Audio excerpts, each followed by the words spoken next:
नाबुदु व इय्याका नस्तईन।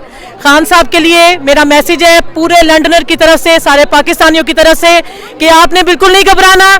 हम हमेशा आखिरी सांस तक, आखिरी दम तक आपका साथ देंगे। और मेरी इदारों से, अदालतों से, आर्मी चीफ से ये रिक्वेस्ट है कि अपने अपने गिरेबानों में झांके, और अभी भी वक्त है, क्योंकि आपने हमें जवाब नहीं देना, आपने अल्लाह को जवाब देना है।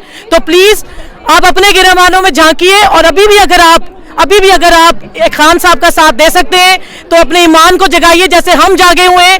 आप भी अपने आप को जगाइए और पाकिस्तान का और खान साहब का साथ दीजिए। ये इमरान खान की जंग नहीं, ये पाकिस्तान और पाकिस्तानियों की जंग है।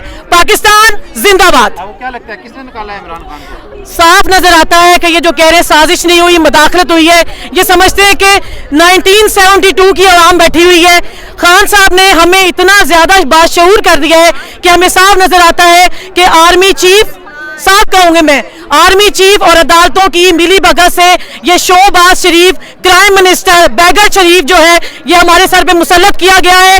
और हम ओवरसीज पाकिस्तानी खान साहब की एक आवाज पे यहाँ से लाखों रुपए भेजने को तैयार हैं। बस इस चोर हुकूमत के लिए हम पाकिस्तान में 1 रुपया भेजने को तैयार नहीं है।